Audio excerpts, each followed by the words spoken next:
This is an SM Media production.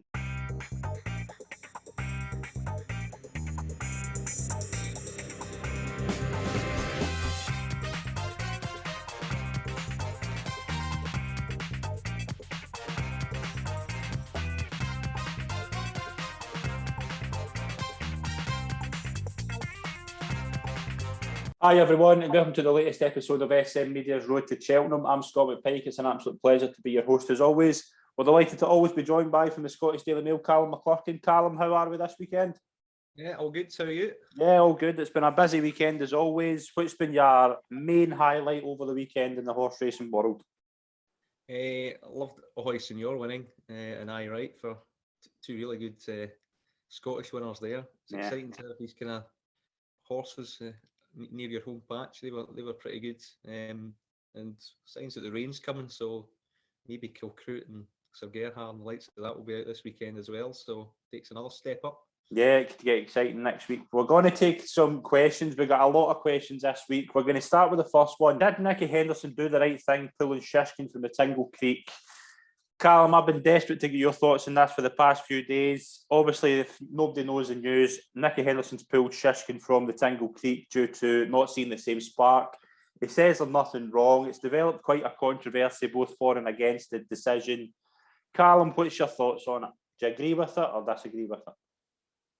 I mean, it's ultimately the trainer's decision and the owner's decision. That's final. We see he's not. I think he's 95% fit. Just doesn't want the big dust up, does he? It's disappointing, but not surprising from the punter's view, because we're having all these small field issues, and Shishkin seems to be the highest high level example of dodging it. I did write about it over the weekend. The main point is that he can go wherever he wants because there's so many options. Mm-hmm. There's about 6 or 7 graded races, either graded or graded handicap races where top 2 miles can go. There's not 6 or 7 top class 2 miles in Britain. No, exactly. They can't go everywhere. Another point I would make is when Altior was at the same stage of his campaign, he had a wind up like Shishkin did. We didn't see him until the Game Spirit in Newbury. Yeah. It's in February. So would you bank him turning up in the Desert Orchid at Kempton? Not completely. Henderson did say that there was a kind of minor issue with his trachea wash. The scope was kind of not the cleanest as well. Mm-hmm. But then I remember him throwing in the likes of Bobsworth off 160 in a Hennessy and winning that on the Gold Cup. And the week before he was quoted saying he wasn't really impressing me at home. So I just think it's changed days. It's just being a bit in the carefree side, on the careful side of things, and that's the nature of it. Really, we can all mump and moan, and they say we want to see his best horses, but whether you feel he's right or wrong, it's a trainer's call, it's the owner's call, it's their horse.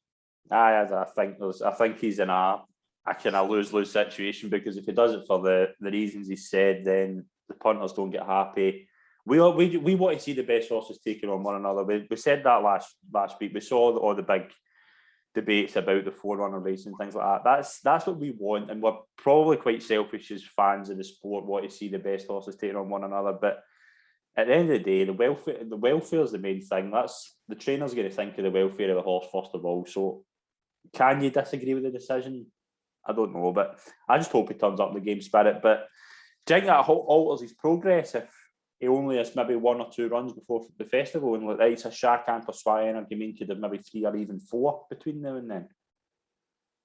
Possibly. I mean, we're seeing all these kind of Irish horses taking each other on, and they just run the races a little bit. Yeah. A little bit of a less pace, and I just think it gives them a better introduction to things. Chantry House is to the match race at Sandown, for instance. That's his other main kind of stable star that's graduating from novice company at the Open. Yeah. Is it detrimental to protect them that much? Because are these horses battle hardened enough to go into Cheltenham in March and see that's the thing? I mean, there's nothing wrong with a 90% Shishkin running in a Tingle Creek and coming on for the run, and maybe improving next time out, which might be a a game spirit and then a champion chase. I just think if you're pulling out horses that are 95% fit for welfare reasons, then you might as well stop the whole game.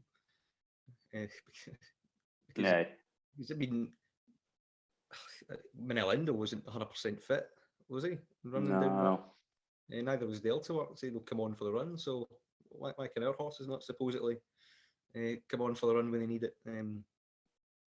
Sometimes you need a blowout first time out. You know, if that happens in Grade 1 company, I don't think anyone's going to begrudge Shishkin's if they finish like third or something at Tingle Creek and shaped quite well but didn't quite see it out. That to me is where his fitness is at. Maybe there is an underlying problem further down the line, but Nick Anderson, he's came out in fairness to him and fiercely defends the decision, and rightfully so from his point of view. But yeah, you can't help but not be a bit disappointed about it from those that are watching the sport. Yeah, I'd agree with that. I mean, it's one of those decisions you just can't. You'll get defenders and you'll get people that are against it. But we'll move on to another question. Where would you rank Honeysuckle as the greatest mare you've ever seen? Ooh, that's a good one. Yeah, probably a better question when the end of her career. If she stays unbeaten, she's probably second to Dawn Run only. Probably a little bit better than Ante Power. Horses like that. Given what Dawn Run achieved over both spheres over fences, Champion Hurdle this year looks arguably weaker than last year, so it looks even more winnable. She'll look pretty good. She's very versatile, and her attitude to keep sound all the time, keep winning is very good for a mare anyway. Does the £7 allowance kind of devalue her achievement a little bit? Possibly if you're desperate to grab her, but yeah, I think she's definitely in the top 2 or 3. I think Dawn Run's probably the one that's out on her own, but I never saw Dawn Run, so I'm going to put a 2-horse race between Honeysuckle and Ante Power, and you've got to mention the likes of Quevega as well. I know Quevega didn't really have as good a form with the kind of male horses, but Honeysuckle and Ante Power, that would have been 2 horses you'd love to see go up against one another. Yeah, probably back Honeysuckle just. I would probably go scope for Honeysuckle as well, but yeah, she's definitely up there now. As you say, she needs to keep winning. If she keeps winning and keeps progressing, then yeah, she could probably be top of the list in the future. But what if she went novice chasing? I know we had this debate last year. Now, if you're a dual champion hurdle winner, yeah, I think they've certainly made the right decision this season. Yeah, I'd agree with that. Next year they might be tempted to do it. Yeah, I know it's interesting to see, but yeah, Honeysuckle definitely gets a vote for one of the best mares we've seen so far. Who would you pick at current prices for the Brown Advisory? Brave Man's Game or Ahoy Senor? Very close, very close. Maybe just Ahoy Senor because of the 3 miler aspect of it. I think he'd see it out better. But in the first circuit, Brave Man's Game would put everyone's jumping under a lot more scrutiny. So I think they're both probably going to meet up at Kempton, which should reveal quite a lot more. In terms of relentless galloping power, I would say Ahoy Senor. But on the jumping front, it's a novice right now, Brave Man's Game. So there's an argument for both. I would leave it alone, but at the prices, maybe just Ahoy Senor at 8s is better than Brave Man's Game at 4s. Yeah, I've been impressed with both. I don't think it's difficult to see that you've got the thing as well. Ahoy Senor beat him as a novice hurdler. I know we've touched on that before. You've touched on that quite a lot. You just don't know if maybe like Ahoy Senor is one of these horses who just knows how to beat Brave Man's Game. So from the front and gallop out, he's just very good. Certainly wasn't a fluke anymore at Aintree, but on the flip side, you've got the Cheltenham box ticked with Brave Man's Game. So yeah, I know it's made for both. Yeah, that could be a great duel at Kempton if they both go. I'm looking forward to that. What would be a potential handicap pick for the festival? I know you've picked one in the Pertemps final, but is there another one catching your eye for a handicap at this early stage? There's lots you can potentially put on your radar. We have one that won on Sunday, Smoking Gun of Gordon Elliott's. To 130, won quite handsomely. He likes spring around. was quite quick there. Bailey House. He's gone up from 130 to 136. He's only 8. He was with Joseph O'Brien. He's going to Gormelli. He's going to, I think, get a share in him as well. So I can see him being put away and run quite well in a Kimure, something like that, like a 3 mile and a quarter kind of trip there.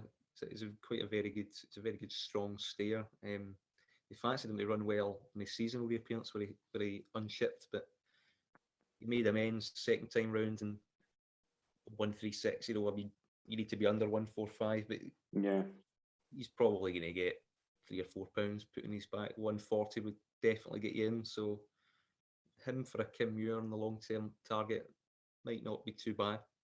I mean, there's nothing really catching my eye just now. There was a race we'll touch on in a couple of minutes. There was maybe one for the Boodles, but we'll touch on that in a couple of minutes. But nothing really kind of catching my eye like so far. Like I do think the Pertemps is probably a good race to look at early, but you've got Volcano. I've not really seen anything myself. Dallas to picked on maybe, but he's maybe a kind of sitting favourite. Dallas to picked on maybe just would sneak my Pertemps pick so far, but there's nothing really standing out. But that could change in the next few weeks. Final question: what would be your thoughts on Mighty Potter for the Ballymore? I thought he was the one to take out the Royal Bond. Step up and trip might help. I think they went quite slow in that race. It was just a bit messy, and he stayed on towards the end. So probably going to get a more true run Supreme. I wouldn't completely rule that avenue out either. I think he's interesting, but again, we quite a lot of these. Your Kilcroots or Gerhards, the champion bumper placed horses, 3 Stripe Life. He was meant to run, he got pulled out because of the ground. These horses are yet to come out yet. The supposed top ones from last season, so it's kind of hard to place. I wouldn't say he's buying 2.5 mile on that evidence, because I thought he'd just get, he was way too far back and he had to go on the outside and then go back to the inside and get shuffled back, never really get a clear run, staying on towards the line. Was that because the trip was inadequate or the pace was inadequate? I think that's a big question. I'd expect him to run again over 2 miles in a Grade 1, maybe over Christmas, and then you'll probably get a better answer there, because he'll probably get a better pace to aim at. I think 60-40 is more a 2 mile than a 2.5 mile at the moment. But yeah, he's an interesting each way player. He's certainly got talent. Needs to learn to settle a bit better as well. But again, stronger pace would help in that aspect. I mean, I'd go along with that. I think he's sitting about maybe 16-1 for the Ballymore. I don't know if that's too short. I think you'd probably like to see him over the trip at least. But yeah, he stayed on quite well to finish third. That is our questions this week. If you want to send in a fan question, then please leave it in the comments below or messages on social media. We'll move on to the recap. These are some of the horses that have been catching my eye over the past week or so. We'll start on Tuesday at Punchestown, where I had a wee bit of a nightmare, but I'm actually quite not as bad. I don't feel as bad about it as I did at the start. I picked a horse called Gentleman Joe for the Triumph Hurdle at 16-1.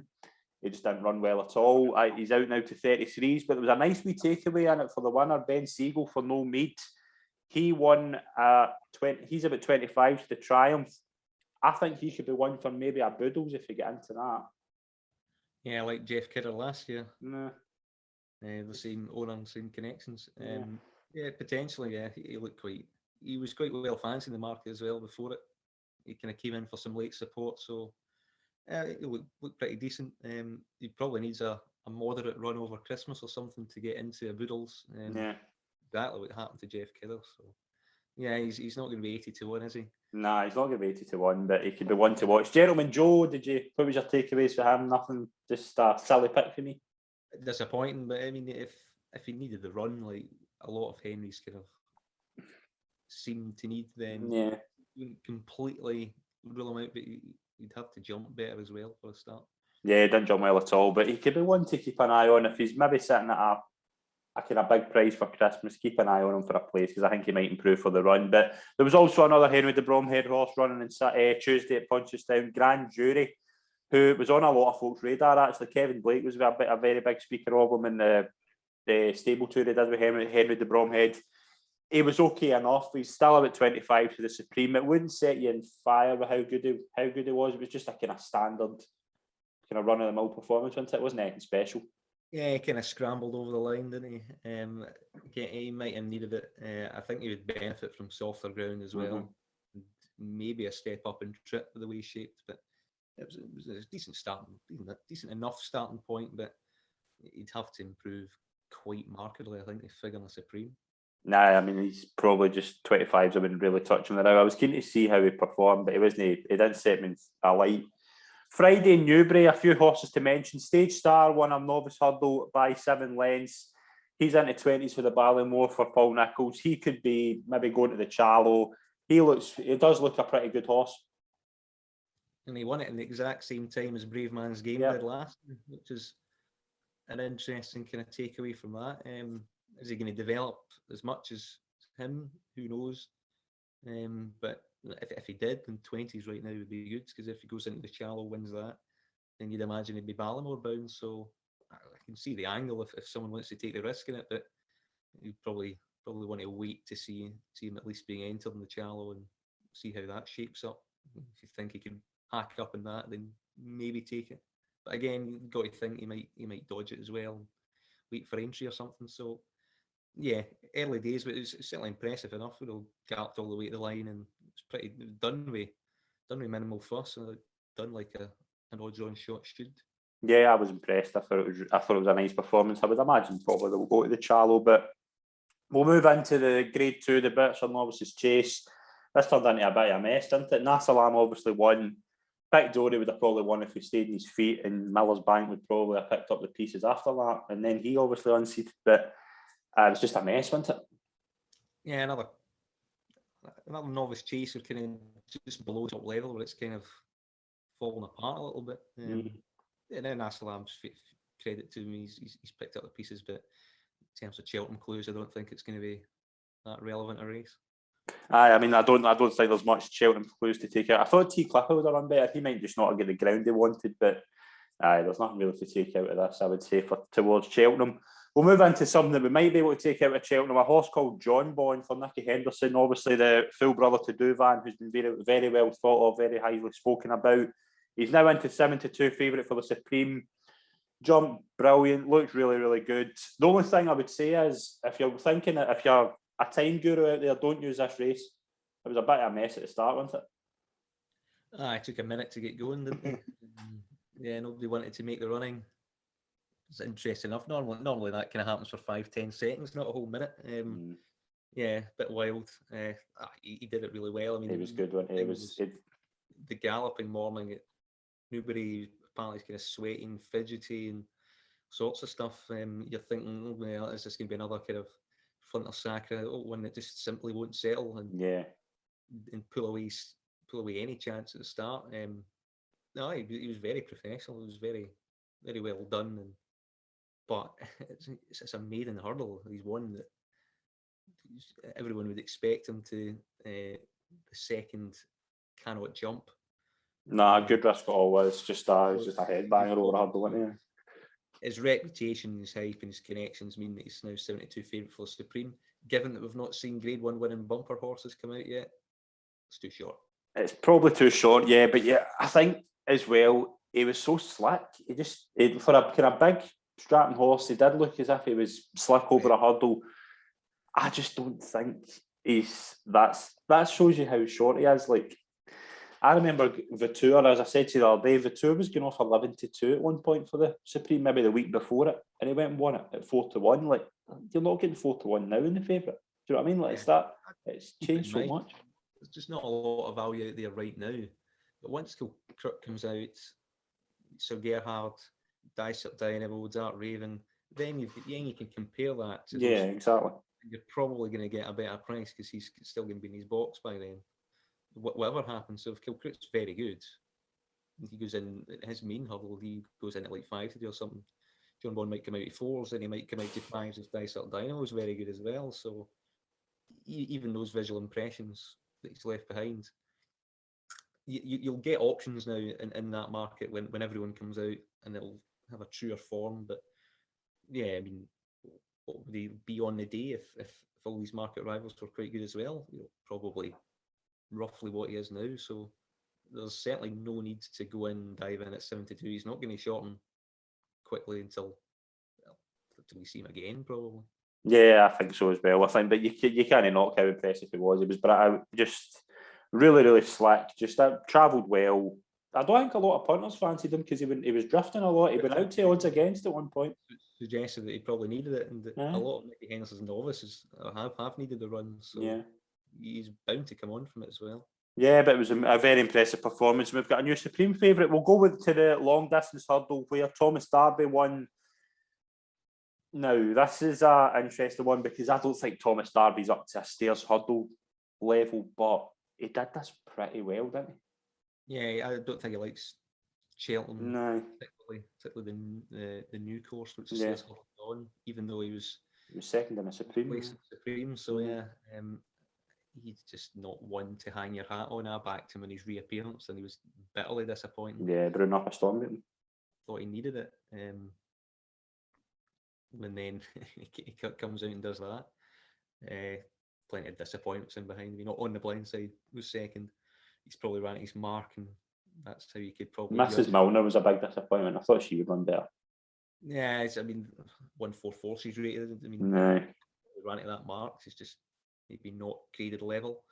Maybe in a handicap, she's probably better suited to Paisley Park. Was disappointing again. What do we think of Paisley Park? We didn't see that same kind of run on. He weakened a bit towards the end. What do we think? Where's the future for Paisley Park? Yeah, we'll have one last go into the long walk, but to me, his legs have gone. The GPs worked in the terms of. They did actually, yeah. You were expecting them to pick up, just didn't. So, yeah, they violate that flat spot. He travels a bit sweeter, but there's now zero finishing kick, where the finishing kick looked a lot weaker beforehand, but at least he was kind of staying on and seeing things out. That occasion, sadly, he didn't. I don't think it was a particularly great race for the grade. Nah, I didn't think it. I don't think you're seeing the stairs hurdle winner in that race. But we'll move into Saturday at Fairyhouse. A nice mare for Willie Mullins. Grandgy won the Mares Novices hurdle there. She's into 8-1 for the Mares Novices hurdle at the festival. We knew she was a decent bumper horse, but she did look slick over a hurdle. She was really, really nice there. Yeah, you've got her, LAS Bell, and the winner of the Royal Bond as That's well. true, yeah. Those three are kind of set a decent early market for the Mares Novices. He's very good, as they did what she was entitled to do, mind you, in the market against vastly inferior rivals. Yeah. Probably her hurdling's very slick, very impressive. She kind of stays for her mare's bumper days quite well. She's pretty ground versatile. Probably likes a bit more cut, but it was a good performance. I was impressed. I thought it was very nice. Into about 8-1. That's probably fair at this point. But there's another couple to mention at Newbury on Saturday. LA Bell reversed the form with a horse with no name in Nina the Terrier, who obviously fell. Difficult to say if she would have get closer to LA Bell, but we knew that horse was a decent bumper horse. Obviously third in the champion bumper and second in the Aintree bumper. She does look as if she's pretty good. She's got scope to improve. Yeah, came on for a reappearance quite well, and she also benefited from a bit of cut in the ground as well. I thought.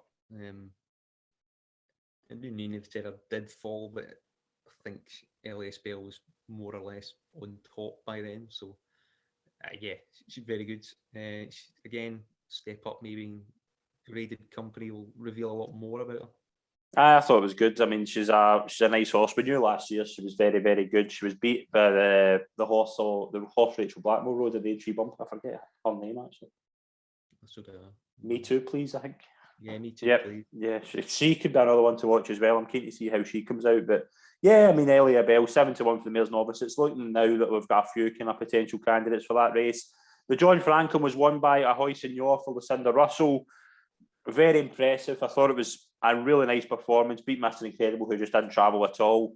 The only wee thing I would pick on Ahoy Senor, he jumped ever so slightly right, which I think could be a potential thing if we're talking about a Brown advisory. Yeah, he did jump slightly right. The undulations of Cheltenham, it's a bit of an unknown as well. Yeah. flat track would be more suitable, because he did kind of bully around the entry and Yeah. maneuver there, didn't he? Therefore, Kempton a logical place to go. Flat, 3 miles, right-handed, and you'd probably be bumping into Braveman's game there, so we'll probably know a bit more. I'm not sure Miss Incredible stayed, which is quite odd given that he shaped it. I thought it was a National Hunt Chase in his first run. He probably would, yeah, but I think he just kind of get grinded into submission. That's what Ahoy Senor's all about. He's this kind of relentless galloper that looks like he won't stop. The time was pretty smart as well. Seconds outside standard, and that's quite good for a novice at that level. Yeah, I thought it was really nice. I'm keen to see if Ahoy Senor takes on Braveman's game. I think that could be a brilliant duel at Kempton, so we'll keep an eye on that. One of the best stories of the weekend, without a doubt, was Cloudy Glen winning the Ladbrokes Trophy for the late Trevor Hemmings. It was a brilliant, just everything was great about it. Beat Fiddler in the Roof. It was just a brilliant result. If we could have picked a result for the fans, I think it would have been this one. Definitely. Like 40-1 that I got in the morning after, because I was waiting for the rain to come, and I just backed him, Canelo, and one more flurry at big prices in the race. Yeah. Hopefully that one would land, and one fortunately did. He's normally a hold-up kind of merchant, Cloudy Glen, but he's second to Kim Muir read quite well in that contest. He's very inconsistent. He's either going to be very good, or he's either going to win, be second, or pull up. It's one extreme or the other with him. Charlie Deutsch gave him a great ride from the front, and at Newbury, even though they go this perceived strong pace and there's a lot of front runners there, it's a track where you just, in that race, in the Ladbrokes Trophy, you just have to be in the front in a good rhythm, and he was from then on in. Even though I was on the one, I do confess it, Remaster would probably have won. If Yeah, I think so, yeah. Fiddle on the Roof ran a great race as well, and that Colin Parker with Ahoy Senor, it's looking red hot early season form. Yeah, it was a great story. It was a great performance as well. What a couple of horses to take away that I've tipped up on the ropes. He just didn't really travel at all, but he managed to still finish fourth, which kind of shows you maybe he stayed on a bit more and could be a National Hunt Chase horse. He just didn't travel well at all. I thought he jumped terrible for a large portion of the race. Yeah, he was out the back and he was jumping right quite early on in the circuit, and he just gave himself way too much to do. I think Patrick Mullins was quite disappointed when he was running, but Brahma Bull was third, so he plugged on admirably enough, and he was very weak in the market. He drifted out to like 8s or something like that. So that he probably needed it as well a little bit. I wouldn't give up on him for National Hunt Chase. No, I think I'm not overly disappointed with it, but Eclat de Ria is the one horse for the race we thought maybe could be a Gold Cup horse. There was a bit in the race where he was travelling really well and just kind of went out like a light, didn't he? I think his jumping's a big problem. I thought he jumped well up until he I think he battered one. It's his technique. His technique's going to lead to a lot of these kind of tumbles and injuries. His back is very rigid, and that's problematic. When you watch he fell in the Brown Visor, kind of similar to nowhere really, and he's stiff and sore afterwards in the Ladbrokes Trophy. I just wonder if he's probably not helping himself the way he's jumping, because it's very compact. He travelled okay in the first circuit. Travelled really well. I thought he looked the winner. You're picking out the favourite, and you'd probably circle him. So he does have class about him, but I just don't think he's harnessing his energy in the right way when he's jumping. He's giving himself some problems, and he would also benefit from a lot softer ground in that. Yeah, probably, yeah. But I mean, again, a great winner. Cloudy Glen, obviously, for the late Trevor Hemmings, a brilliant winner in that race. We'll move into Newcastle. We've got a few horses to mention. Mr. Glass kept on well to win a 2 mile 6 hurdle. 25s for the Albert Bartlett. He looks to be an out stayer, doesn't he? He does. He's a no-nonsense galloper from the front, really. You can see him running in a Bartlett and competing quite well in that. The form in behind, I think a lot of his rivals were a little bit close for comfort at times, but yeah, he should be able to improve. Same connections as Braveman's game. As long as he gets better at the end of the season, he's got a decent enough reputation from the start of the season, so Hopefully, he's just a bit of a slow burner, and he'll improve come spring. Yeah, we mentioned right, obviously at the start, one really gamely. It was a short head, but it was a good result, obviously, for Harriet Graham. Anything possibly for Cheltenham? Could he line up maybe a handicap with an ultimate or something? Well, he's been given £7 for that 157, so he's been absolutely shafted in that respect because he had nothing in hand until the end. He was closing and closing. Second in Ultima 150. Is he a £7 better horse? Because he's won that? Probably not. So yeah, Operation Get the Handicap mark down for spring begins right now. But yeah, he's been placed in 5 of his last 7 starts in these kind of big races. So it was great that he's finally got one in front. But you don't get dropped for being second and third. But once you do win, you've got the short head the right way. You're up £7. No wonder Britain aren't winning much at Cheltenham. Aye, but it was obviously it was brilliant to see him win. The fighting fifth. Let's get into this. This has been one I've been keen to get your thoughts on, and I've got a wee bit to go in about it. Epatone, Not So Sleepy, dead heat. Was it a dead heat? No, I mean I thought Epatone had won, So did I. And then when the photo went up, I thought Not So Sleepy had won. And then the longer these things go on, the more likely it is to become a dead heat. So conditions were kind of really bad, though, weren't they? Quite dark, snowy. It's the last race in the card. They were racing a bit far apart as well from each other. It's not as if they're really close. So yeah, for a Grade 1 though, to be called a dead heat when there's a bit of dubiety about it. Yeah, it's a bit odd. And why all these sports with different technologies, why racing is still relying on the old photo finish. That camera angle at Newcastle's horrendous. See the one just before the line? That's horrendous. Zooming in. Aye. Right, Epatone, obviously that's a second, well, we'll call it a victory. That was a second fight in fifth. She just didn't really, you wouldn't be thrilled with the way she travelled it all in the race. I know she was cruising at one point, but as soon as she was asked to pick up, it took her a wee while to get into where she wanted to be, I think. Yeah, it was the finishing stages really that was the only genuine disappointment from her. I would say. I thought she jumped quite well. She travelled quite well until 2 out, where she looked like she was going to win at any point, at any reason. She thought, right, go on, win 4 or 5 lengths, establish yourself, you're back, kind of thing. She did get kind of hampered a little bit 2 out.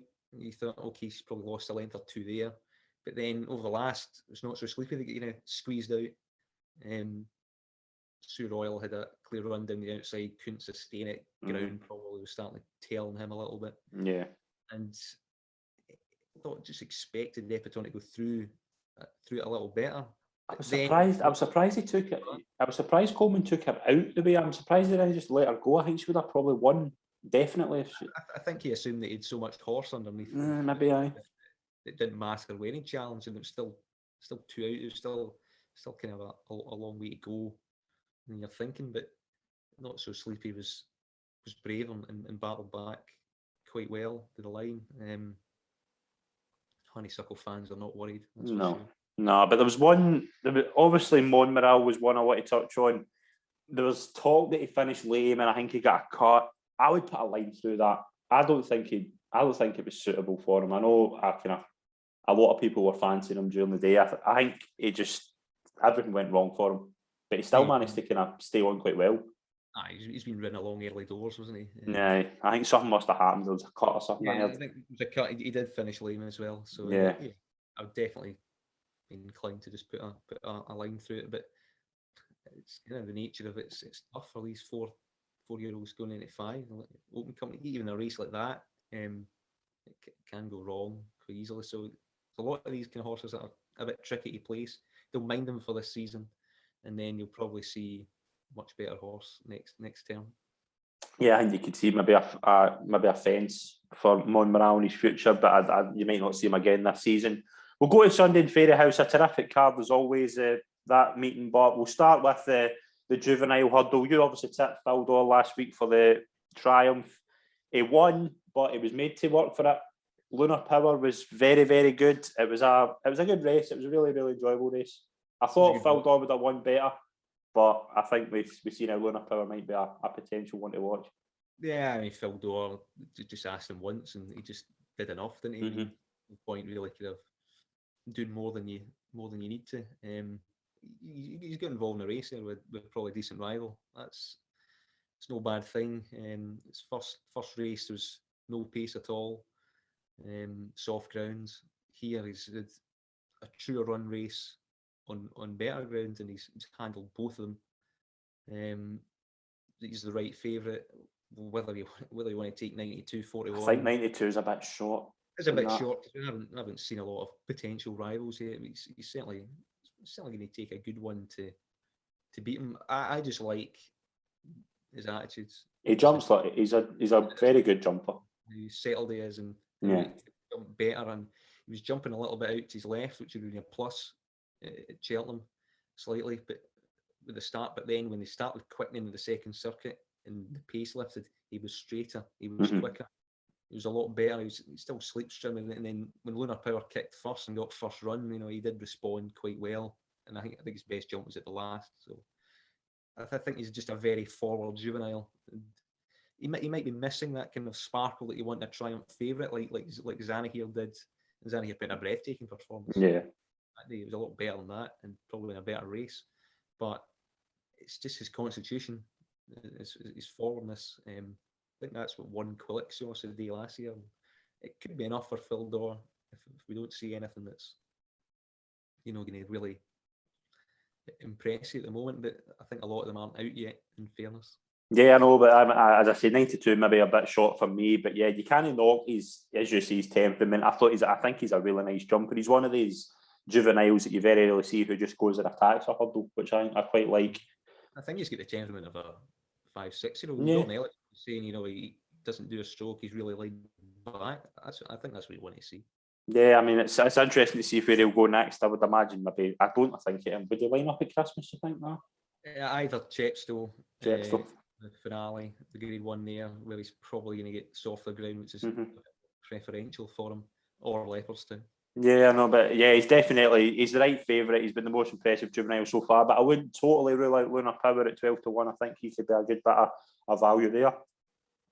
The Royal Bond, Statuaire, the mare beat My Mate Mozzie by a head.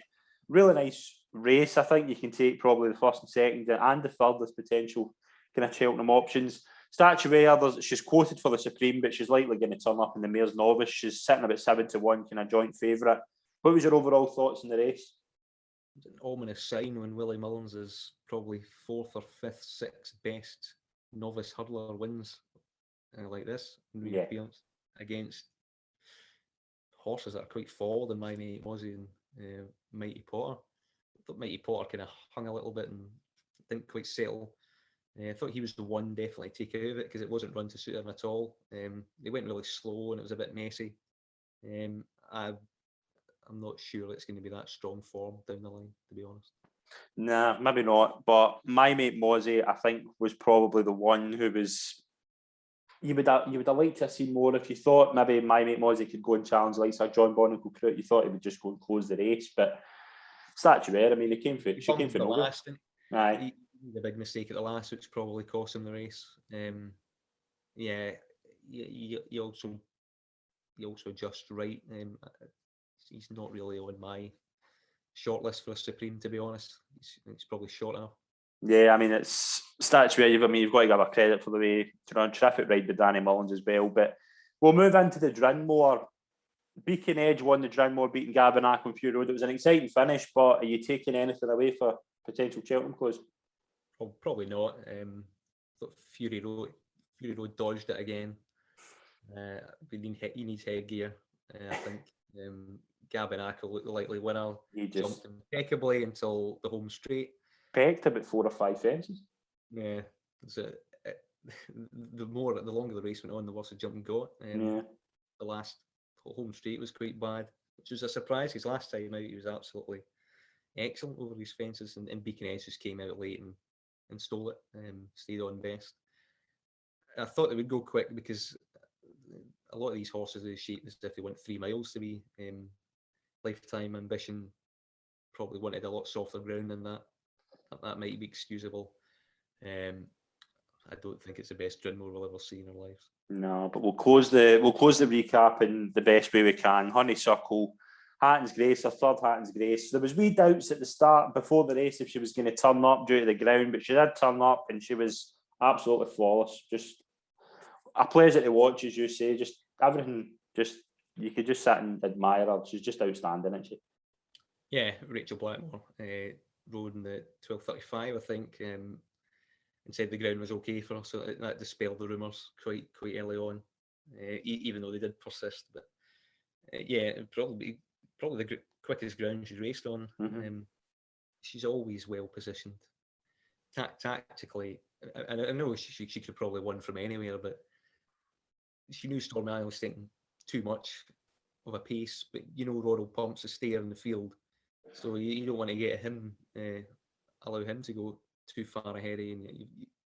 But you also don't want to be too far back with these pacey 2-milers are in behind, like Awa Kadavra and Saldi. So from all bases, she had it covered from the front, from the back, any potential threats, and the way she wins races and seals it, and she seals it between 3 out and 2 out, or 2 out in the last all the time. She can just take 6-7 lengths anyway. I mean, Irish Champion Hurdle, she did it. Champion Hurdle, she did it. When she kicks, she's gone. It's over. It's as simple as that. Yeah. The heartbreak of the story, though, was the latest exhibition. That was. Yeah, I'd agree with that. Yeah.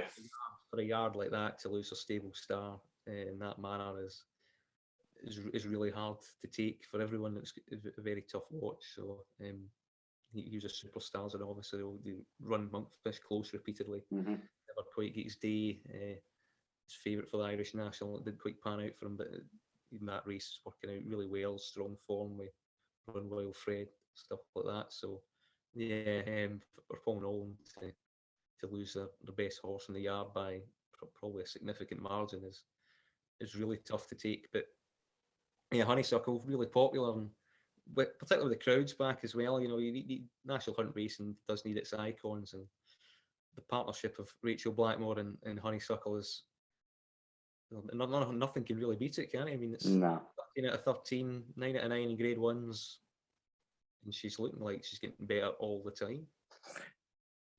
I'm not one to advocate that an odds-on shot should be for a race at Cheltenham just now, but 4-5 to me, I mean, nothing's going to beat her. And if she turns up and she's in that form, 4-5 looks massive. Yeah, and there's no novice that's coming through. No. She'll probably scare a lot of the 10, a lot of the 9, sorry, that were up against her last year. So it might even be a small field, but not so sleepy as an intended runner at this point. So he'll go a decent clip for her. And I think the only way you get a beat her is herself and the traditional unpredictability of mares.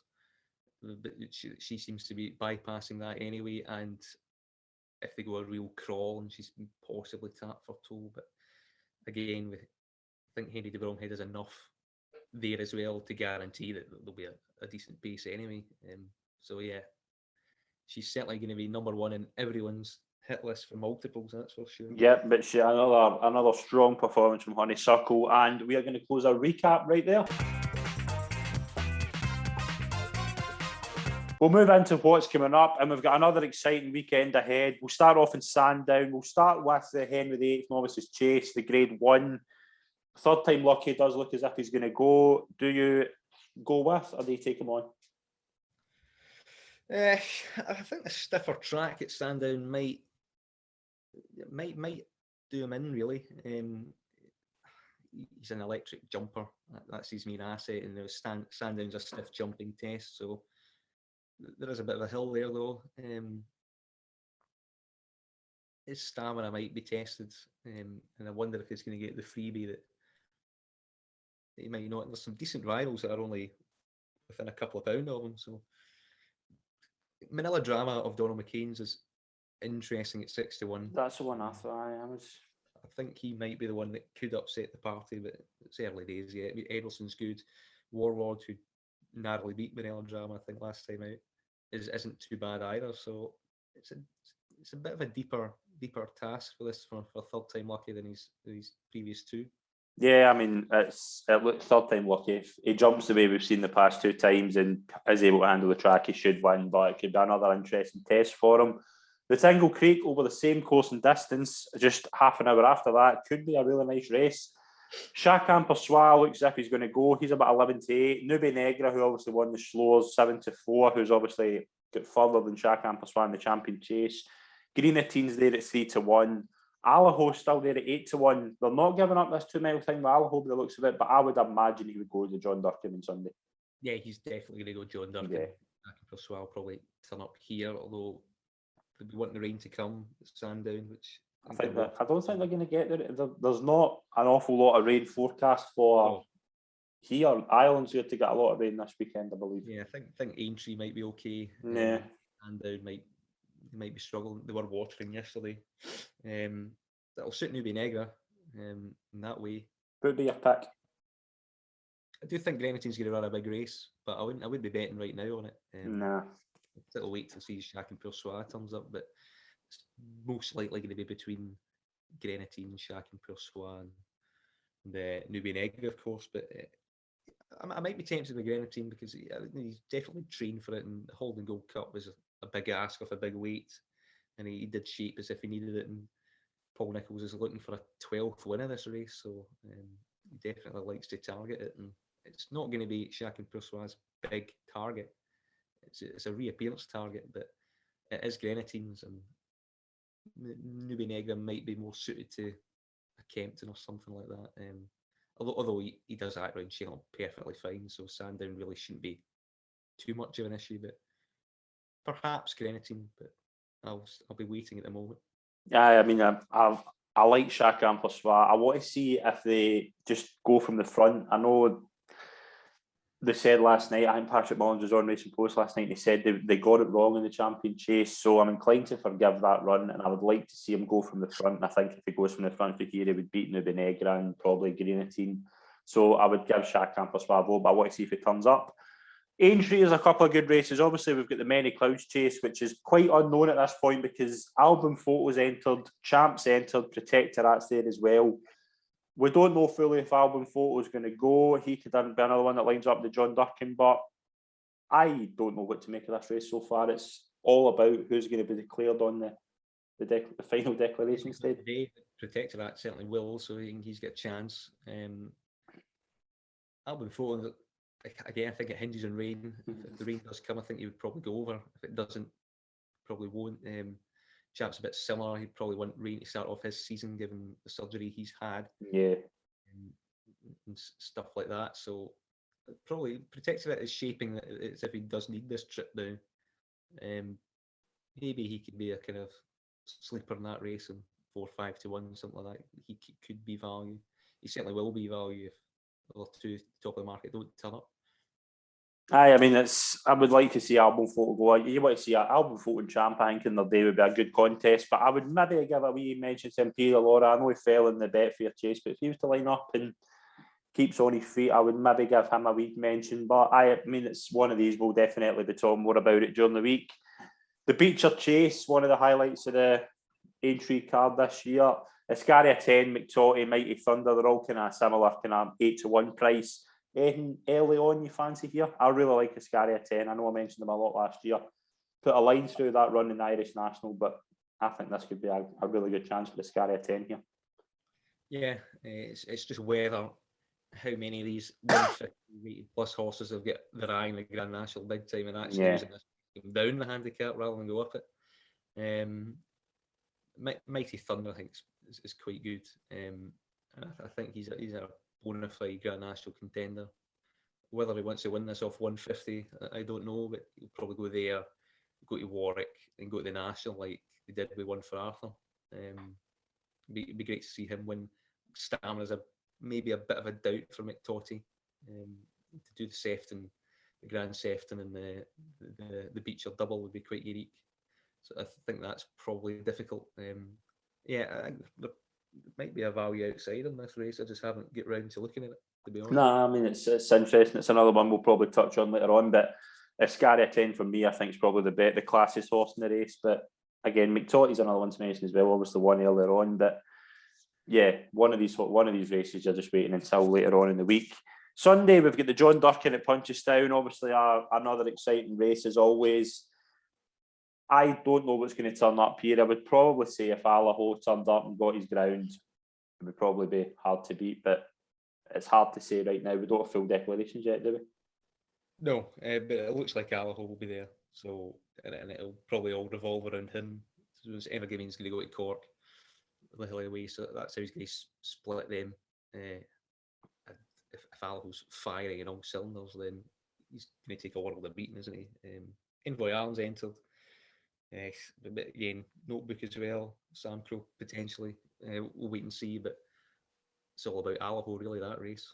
Yeah, I'd imagine Allaho if he turned up. The Peterborough Chase, nothing really sticking out so far for that. Another kind of grade 2. Obviously, Mr. Fisher won it last year at Cheltenham, but it's come back to Huntingdon. Don't know yet. Tough to say.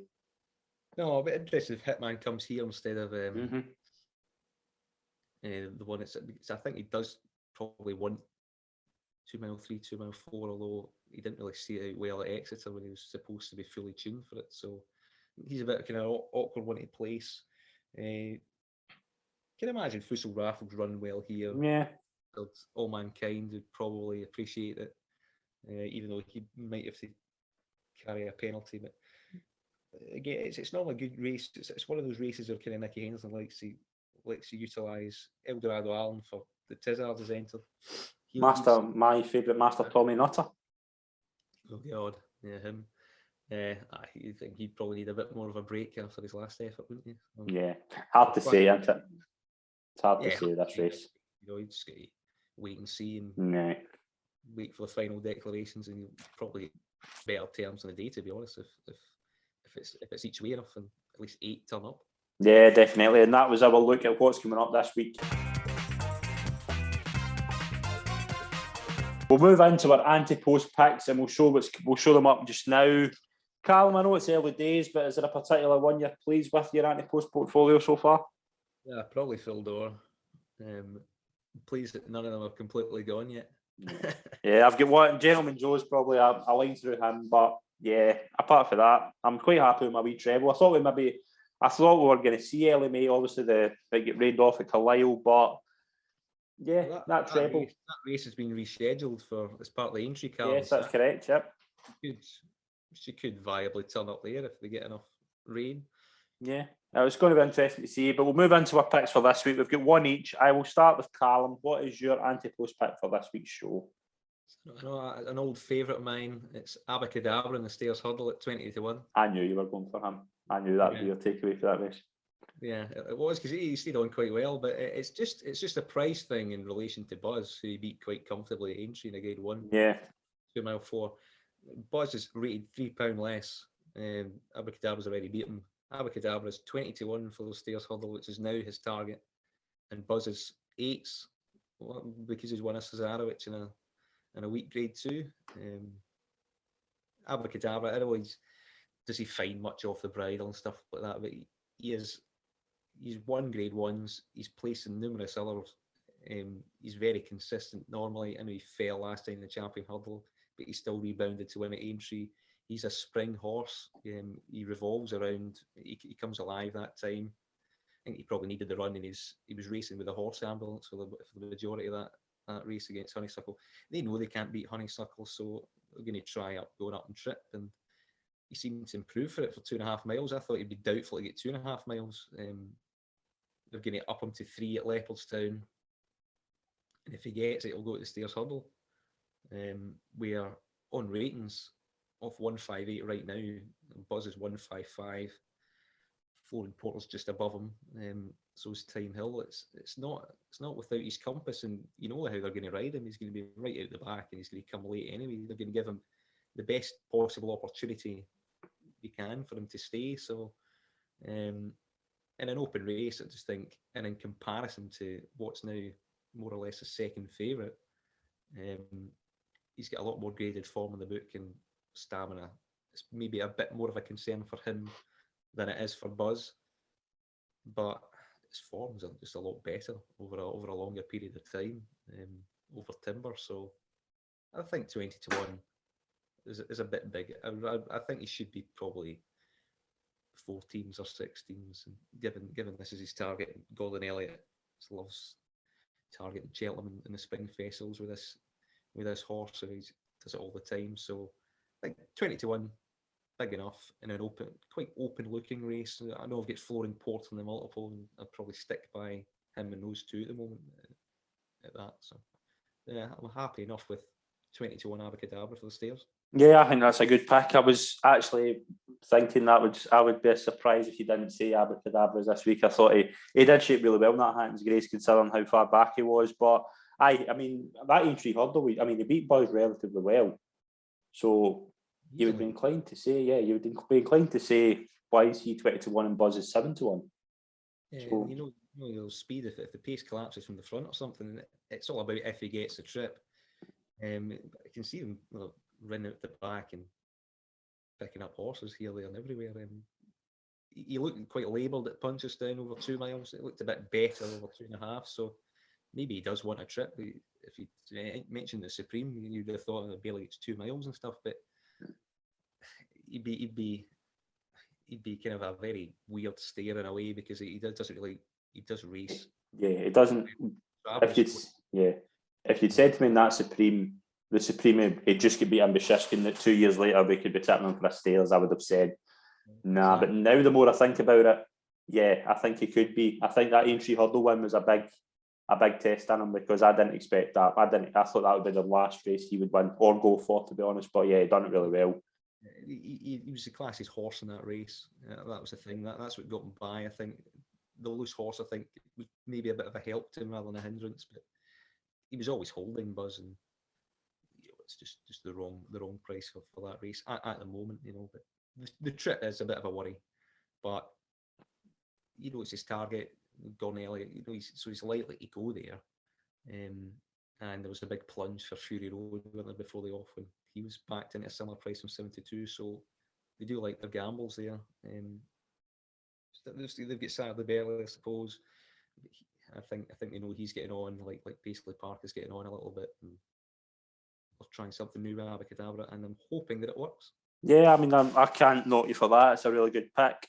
I am going for a horse in the Mares Hurdle, and I have been keen to kind of keep an eye on this race for a wee while, because there's nothing really standing out to me. But I just think, I know I tipped her up last year for the Mares Novice and she didn't go, but I just think She Wears It Well could be a potential progressive horse.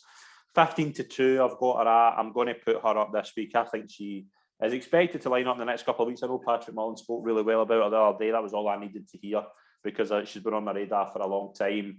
She could just have a bit of toe, and I don't think a lot of these horses in this, the kind of betting, like Echoes and Rain, Stormy Island, are really wanting this trip. Tell Me Something Girl, I think, would be my potential thing. I know Burning Victory is likely to come this week. I would maybe say she's a good chance, but She Wears It Well to me just looks, there was something about her last year just really stood out to me, and I think this is a long-term target, and I think she's probably the most progressive of Willie's mares. Probably. You just like to see it a bit more often. Yeah.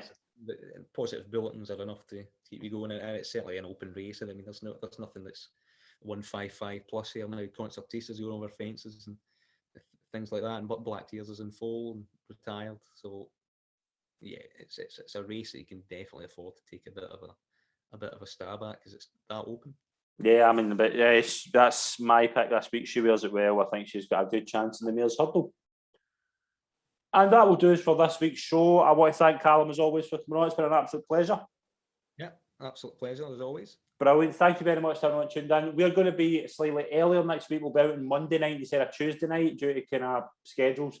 But we will be back next week for another look at what's happening over the weekend. Thanks very much, everyone. We'll see you soon. Cheers.